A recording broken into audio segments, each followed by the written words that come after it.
नमस्कार दोस्तों, जय हिंद। कैसे हैं आप दोस्तों? हम अपने जीवन से बहुत दुखी हैं। काफी लोग जो हैं दुखी हैं। उनका मात्र के मात्र एक कारण है दोस्तों, वो कारण है अपना स्वभाव। दोस्तों, इस दुनिया में जितने भी लोग दुखी हैं वो अपने स्वभाव को लेकर दुखी हैं। अब आप कहेंगे कि यार मेरा स्वभाव बहुत अच्छा है, मैं दुखी हूँ, सामने वाले जो लोग हैं वो मुझे समझ नहीं पा रहे हैं और मैं सामने वाले लोगों के कारण दुखी हूँ। दोस्तों, ऐसा कभी नहीं होता।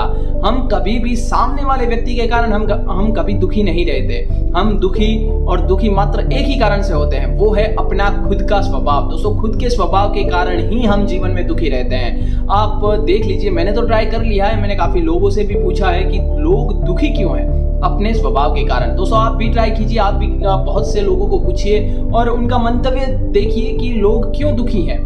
मैं आपको एक कहानी सुनाना चाहूंगा, यानी कि इसी के ऊपर कि लोग अपने जो स्वभाव के कारण क्यों दुखी है। लोग कहते हैं कि मेरा स्वभाव बहुत अच्छा है, बहुत ठीक है, लेकिन फिर भी मैं दुखी हूँ। नहीं, आपका स्वभाव ठीक नहीं है। यदि आप दुखी हैं तो आपका स्वभाव बिल्कुल भी सही नहीं है। मैं आपको एक कहानी सुनाना चाहूंगा कि एक बहुत ही बड़े सन्यासी थे, उनका नाम था रिंझाई। दोस्तों, रिंझाई जो है वो अपने रास्ते पर जा रहे थे और उन्होंने देखा कि वो जा रहे थे और पीछे से एक लड़का आता है जो लकड़ी लेकर रिंझाई की पिटाई कर कर भागने लगता है। तब दोस्तों, उस लड़की की जो लकड़ी जो थी वो गिर जाती है और रिंझाई वही लकड़ी उठाकर उस लड़की के पीछे भागते हैं और कहते हैं कि भाई, आप अपनी लकड़ी तो लेकर जाइए। और ये सारा दृश्य जो है एक दुकानदार देख रहा था और दुकानदार ने पूछा रिंझाई से, आप क्या पागल हो गया? आप इतने बड़े सन्यासी दिख रहे हैं और आप ये पागलों वाली बात कर रहे हैं, तो कि क्यों भाई, मैंने क्या कर दिया?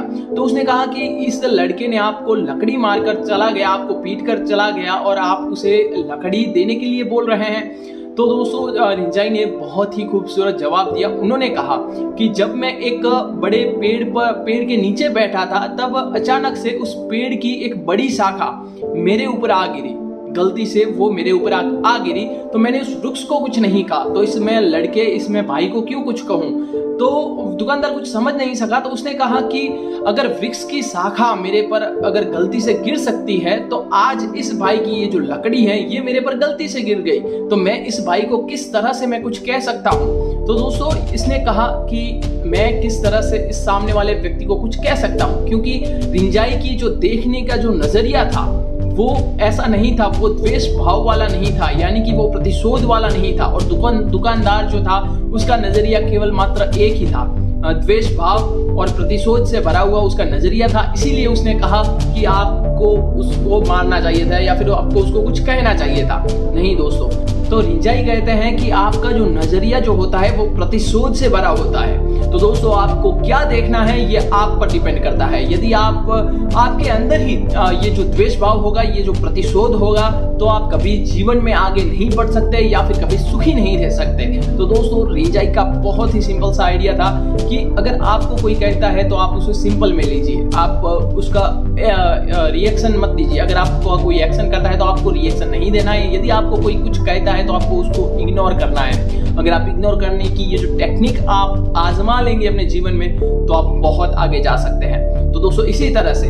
मैंने एकमात्र कारण आपको बताया कि आपका स्वभाव। दोस्तों, ये आपका स्वभाव है, आपका देखने का नजरिया जो है वो सही होना चाहिए। आपको अगर कोई नेगेटिव वे में भी बोल रहा है तो आप उसे पॉजिटिव में कन्वर्ट करने की कोशिश कीजिए, ताकि आप उस चीज को भूल सकें। अगर यदि आप वही चीज आप अपने मन में दोहराएंगे तो आप जीवन में कभी आगे नहीं बढ़ सकते। तो दोस्तों, आप क्या कहना चाहते हैं अपने भाई को कमेंट करके बता सकते हैं। दोस्तों, आज के लिए इतना ही।